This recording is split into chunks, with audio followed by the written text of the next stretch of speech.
नमो नमः। क्या आप जानते हैं हर मंगलवार हनुमान जी के 12 नामों का जाप करने से सोते हुए भाग्य जाग उठते हैं। तो चलिए आइए जानते हैं हनुमान जी के 12 नाम और उनके अर्थ।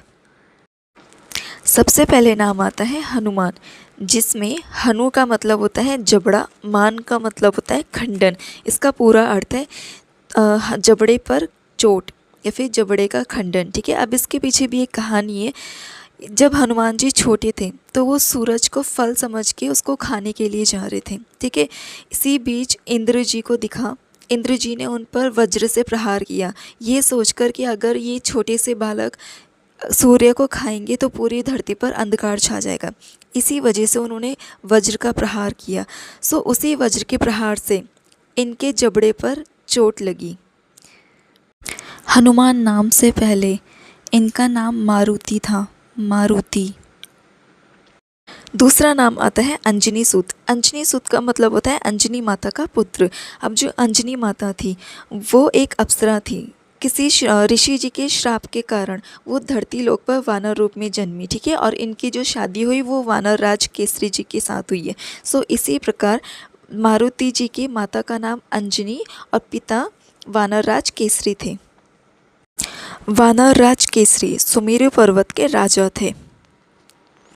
तीसरा नाम है वायुपुत्र। अंजनी माता की घोर तपस्या के बाद वायुदेव जी प्रकट होते हैं और प्रसन्न होकर अंजनी माता को आशीर्वाद के रूप में प्रसाद देते हैं। वह प्रसाद ग्रहण करने के बाद मारुति जी का जन्म होता है। क्योंकि वह प्रसाद वायुदेव जी के द्वारा दिया गया था अंजनी माता को, इसीलिए मारुति जी के पिता वायुदेव जी भी कहलाते हैं। चौथा नाम है महाबल, जिसका मतलब होता है असीमित शक्तियों के स्वामी। हनुमान जी को कई देवी देवताओं ने अपनी शक्तियाँ प्रदान करी हैं। सो इसी वजह से ये महाबली कहलाते हैं, मतलब असीमित शक्तियों के स्वामी। जैसे कि गदा, जो कि धन के देवता कुबेर जी ने दी हैं, और जैसे कि हवा की तरह तेज चलना या फिर उड़ना, जो कि वायुदेव जी के द्वारा दी गई है। ऐसे ही और अन्य शक्तियाँ जो कि अनेक देवी देवताओं के द्वारा इनको प्रदान की गई है। पांचवा नाम है रामिष्ट, जिसका अर्थ है राम जी के सबसे प्रिय। रघुपति कीन्ही बहुत बड़ाई, तुम मम प्रिय भरत सम भाई। यह लाइन्स हनुमान चालीसा में है, और इस लाइन का मतलब है कि जो राम जी हैं, जैसे वो अपने भाई भरत जी को मानते हैं, वैसे ही वो सेम हनुमान जी को भी अब सेम प्यार देते हैं, सेम सम्मान करते हैं।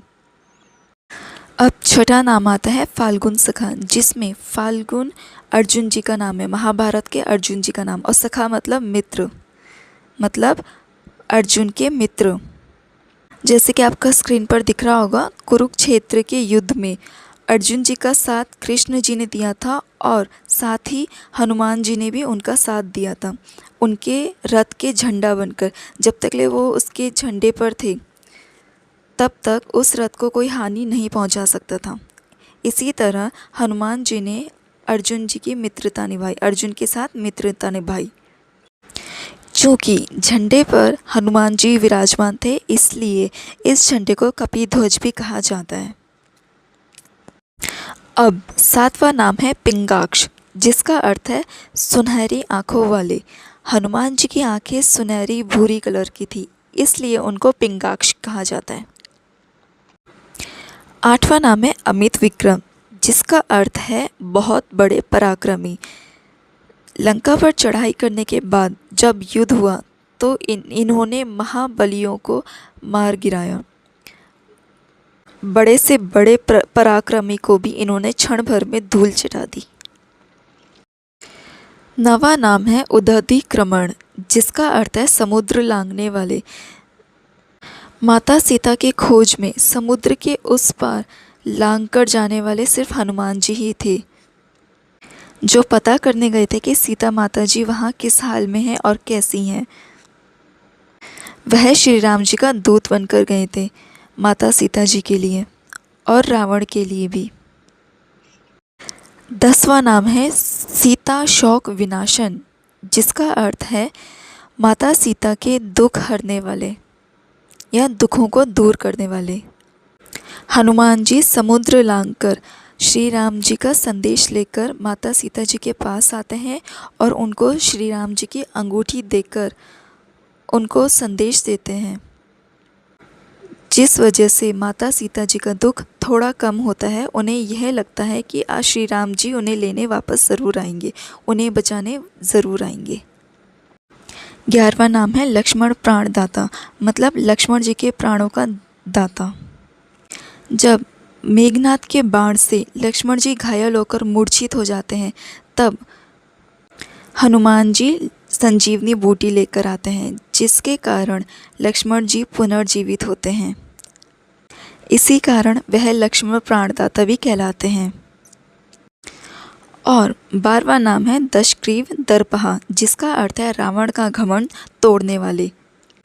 जब हनुमान जी समुद्र लांघकर श्री राम जी का संदेश माता सीता तक लेकर जाते हैं, तभी रावण श्री हनुमान जी को बंदी बना देता है, क्योंकि श्री हनुमान जी ने रावण की सबसे प्रिय बगीचे को, अशोक वाटिका को तहस नहस कर दिया था। इसी वजह से वह बंदी बन जाते हैं और रावण गुस्से में सज़ा के तौर पर उनकी पूंछ पर आग लगा देते हैं।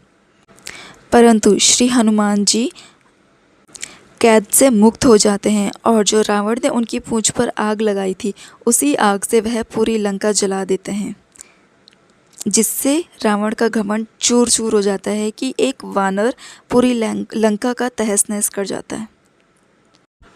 वैसे तो हनुमान जी के और भी बहुत से नाम हैं, पर यह 12 नाम सबसे ज़्यादा लाभकारी हैं।